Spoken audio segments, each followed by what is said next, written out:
We are about to talk about an uncomfortable topic for some, assisted dying. Our next guest wants to change that, though, with her memoir, This is Assisted Dying. Dr. Stefanie Green joins us now from her home on Vancouver Island. Nice to have you with us on the show today. Thanks for having me. So you come at this, you had a maternity practice for many years, and you see assisted dying now as another delivery mechanism. I do. There's actually a lot of similarities between them, as odd as that sounds. You know, both of those events are incredibly intimate moments, very emotional events, pivotal moments in someone's life. They call up a lot of intensity and a lot of family dynamics. And part of my skill set is to help guide people through that and at the same time, you know, graciously disappear from there when the big event happens. So I found my skill set very transferable from one to the other, but both of them are definitely deliveries. Yes, and you give so many examples. You don't use the patients' real names, but you give so many examples in your book of these transitions. And I was struck. I cried so many times in this book, but not because they were sad, but because they were just like honest and touching and in some cases really beautiful. Thank you. Yeah, I find that there's a lot of paradox in this work. Obviously, somebody's life is ending. It's very sad. Sometimes it's truly tragic.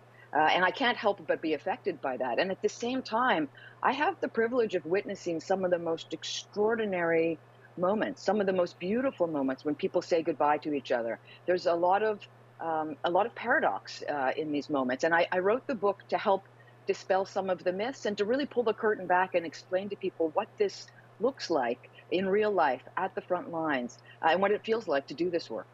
Because you feel like you're right there when it happens. And I like how you talk about it. You don't see yourself as ending someone's life, you're facilitating their wishes.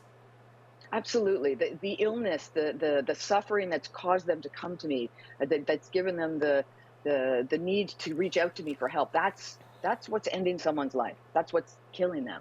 I'm there to facilitate their final wish. And again, it's an incredible privilege to be in that position that society has given me, to be that person that people will come to. You know, as a physician, people have come to me throughout their lives at various times, often at very difficult times. And it's a very special position to be in, to be allowed to be that person, to have the ability to help them. And especially at these intimate moments, at births and at deaths, I found the work profoundly meaningful. Mm-hmm. And you talk about the patient's relief when they hear the words, "you're eligible," because not everyone who comes to you is eligible for assisted dying.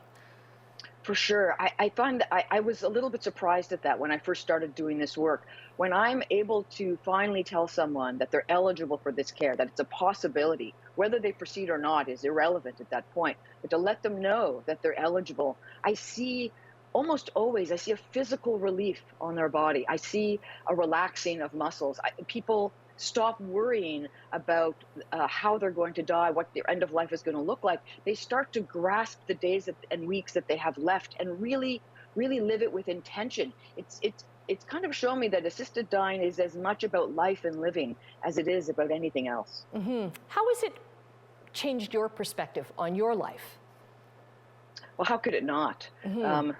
You know, the truth is, to be perfectly honest, it's easy to say and hard to do. It took me a couple of years of working in this field before I myself was able to have those conversations with my own partner, with my own family members.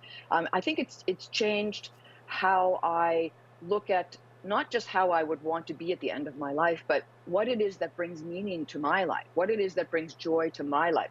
Who are the people that are important to me, and have I told them recently, and have I shared that with other people? I hope that my book stimulates those kinds of discussions. Whether you agree with assisted dying or not, I think that's what assisted dying is about, and I hope that it can do that for other people as well. Certainly reflecting on these stories, going back and thinking about why something was so striking to me, why it really hit a chord, reflecting on that and absorbing that into my own life has been a real growth experience for me. Okay, well, thank you for sharing your story with us and for joining us this morning. This is Assisted Dying, a doctor's story of empowering patients at the end of life by Dr. Stefanie Green. Thank you.